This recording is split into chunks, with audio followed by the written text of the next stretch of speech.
Chapter 5 An Unlikely Strike. The days following the battle felt surreal. The forward operation had held, but at a heavy price.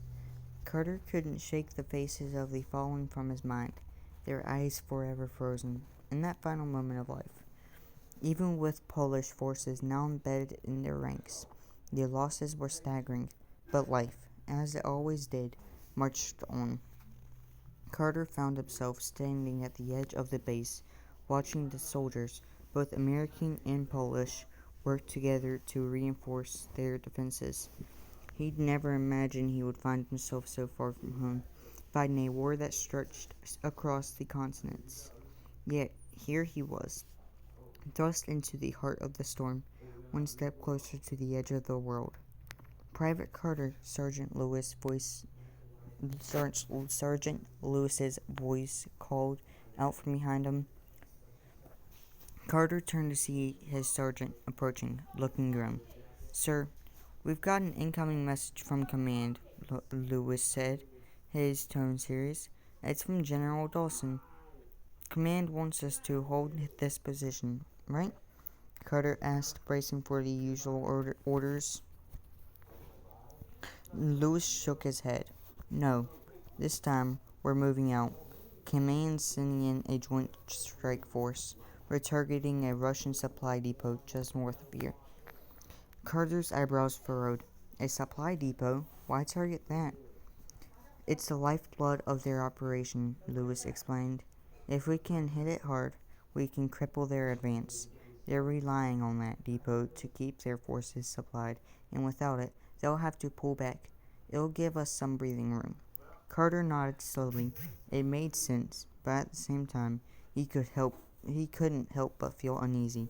Every mission seemed to come with a price, and he wasn't sure how much longer he could stomach the cost. "I'll brief the squad," Lewis said, giving Carter a hard look. "Get ready, Carter. This could be big." Carter swallowed hard as he made his way to the squad's valley point. The troops were already gathering, their faces set with determination. The plan was simple: move in, strike the depot, and get out before Russian reinforcements could react. It was the kind of operation that required precision, and luck. But luck, as Carter knew all too well, was something soldiers couldn't rely on, especially when the enemy had a way of throwing the dice in their own favor. The convoy set off just after dawn, cutting through dense forest and rolling hills as they advanced towards the target. Carter rode in the lead vehicle, his hand resting on his rifle. He was tired, but his body aching from days of combat. But he couldn't afford to show weakness. The team needed him at full capacity. As they neared the depot's location, Sergeant Lewis signaled for the convoy to stop. "This is it. We'll move in under cover of darkness. We'll hit the depot hard, then exfil back to base." Carter checked his gear one last time before stepping out of the vehicle. The squad formed a tight perimeter, moving cautiously through the trees. The only sound was the crunch of leaves beneath their boots. They reached the depot in record time. It was a sprawling complex guarded by Russian soldiers.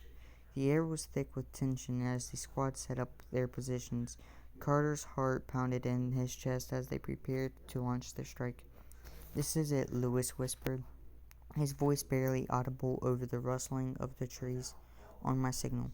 Before he could finish, a burst of gunfire erupted from the guard tower. The Russians had spotted them. "Contact! Move, move, move!" Lewis shouted. The squad sprang into action. Carter ran, keeping low, his rifle raised. Shots rang from all sides, the Russian soldiers scrambling to return fire. The world seemed to slow as Carter moved, his mind focused on the mission. The depot was in sight, but so were the Russian soldiers. Too many of them. "Grenades out!" Lewis shouted. The deafening blast of explosions filled the air as several of the Russian positions were obliterated. Carter sprinted toward the depot's central building, his breath coming in ragged bursts. The squad moved quickly, sweeping through the compound with deadly precision. Russian soldiers fell, but the enemy was relentless, throwing everything they had at the strike force. Just as they reached the depot's inner core, the ground beneath them trembled. The sound of a Russian tank revving its engines echoed in the distance. "We've got incoming tanks," Mason yelled, his voice panicked. "We don't have time," Lewis barked. "Finish the mission, now."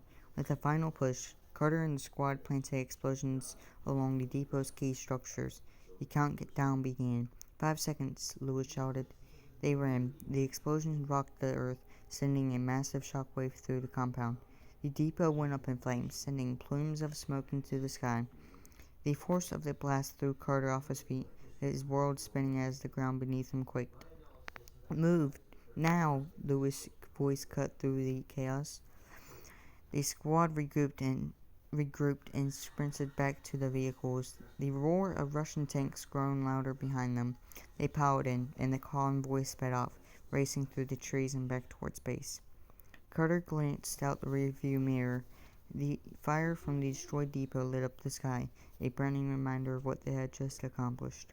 But in the distance, Russian reinforcements were on the move, and Carter knew that this was just one battle in a much larger war. And no matter how many strikes they landed, the war wasn't over. Not by a long shot.